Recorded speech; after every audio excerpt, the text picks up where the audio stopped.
Above water, our rivers and estuaries can appear healthy and productive, but dip below the surface and the picture changes. With improved land management and better use of our waterways, we can reduce pollution and help recreate lost habitat. The Tide to Table program was established by OceanWatch Australia and the seafood industry to assist farmers, land managers and community groups to work together to make our waterways thrive again.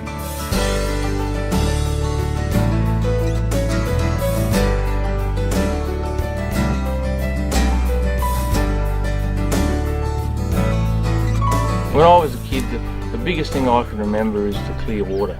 You used to be able to go swimming and dive in and see the sand, and there wasn't blue-green algae, and there wasn't the huge amount of exotic weeds that grow in our river now.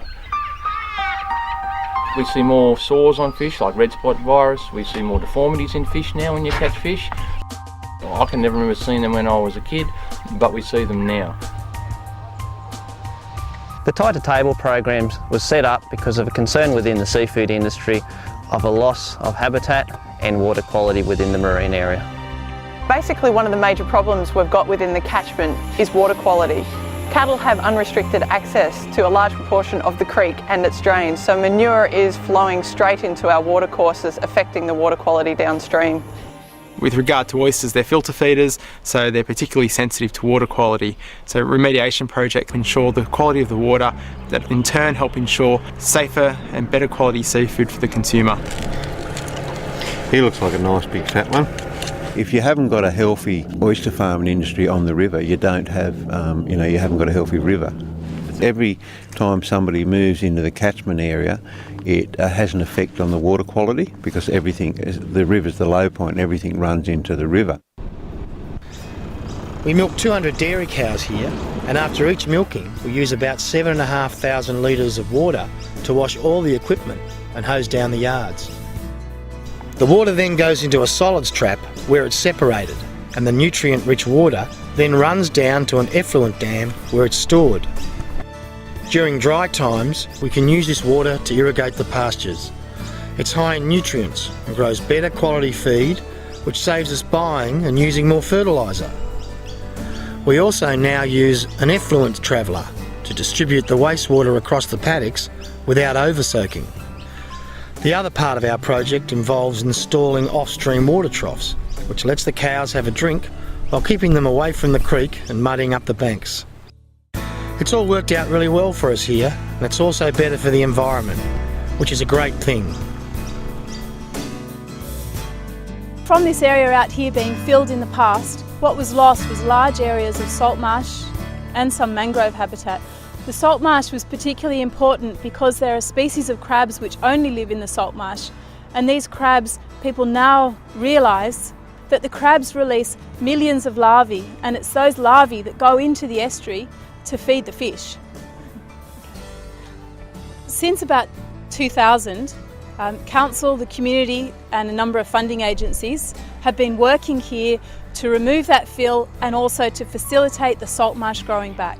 It's definitely been a community project, as in all of community, from council, community members, volunteers, corporate volunteers and the local school. By inspiring the local students to come out and do these practical investigations in their own backyard, we know that they are developing an understanding and appreciation of their area, and that we hope that they'll be inspired to become some of the environmental managers of the future.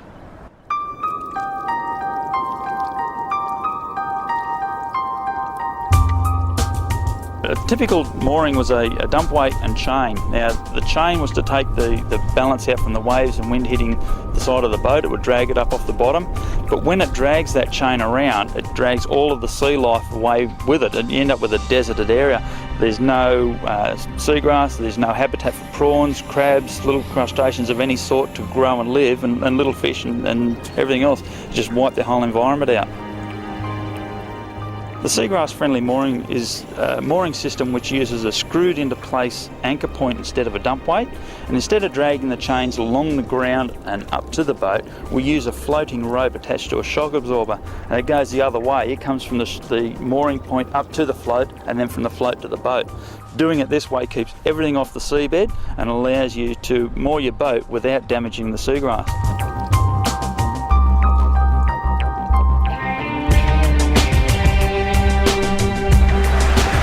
Our property is 3,000 acres in size, and we have a creek that runs through the property called Popperin Creek that flows into the Hawkes River system. On our property we have 200 horses, and we also have probably 100 head of cattle which we graze, and over time we noticed the impact our livestock was having on the creek banks, and by having unimpeded access, I guess, to the stream that runs through the property. We decided, with the advice that we received, that some of the work that we needed to do was to fence off the creek bank, and we also put a number of off-stream water access points and water troughs for the livestock so that they didn't have to access the creek anymore. We've noticed by doing the works we've done here that not only has it increased the aesthetic appearance of the property, but it's also allowed us to manage the property in a far better way, and there's been no loss of productivity. It's been beneficial to the property and the value of our property, so it's money well spent all round.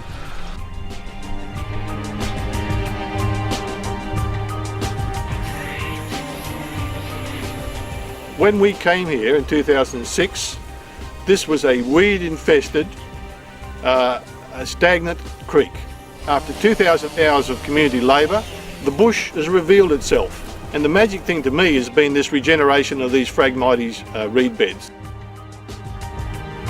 What this has done is slowed down this creek line, slowed down the flow of water along this creek. We've actually rehydrated this whole creek flat. And this has great benefits to the farmers in that it actually, by rehydrating, you get better pasture growth.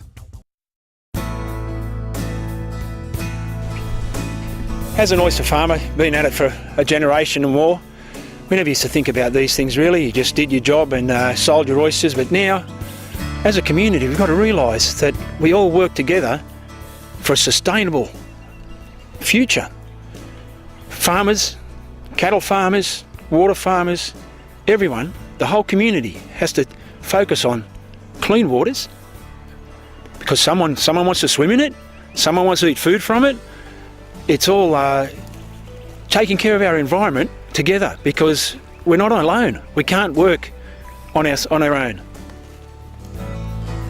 We've now funded over 94 projects involving over 1,500 people, with a total value of approximately $2.4 million.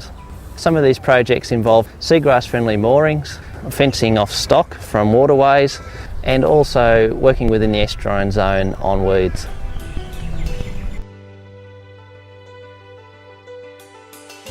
One of the things my father's always sort of said to me is, we don't inherit this land from our fathers, we actually borrow it from our children, and I think that's a very important thing. To look after this land, we need something to give to our children, and I think it's important on a global scale as well, as the more things we can do to look after the environment, I think the better earth and better quality living we will have in the future, and better water quality for sure. Tide to Table is dedicated to making our waterways thrive again. These are just a few of the projects that we've supported. To continue our work, we need more people to get involved.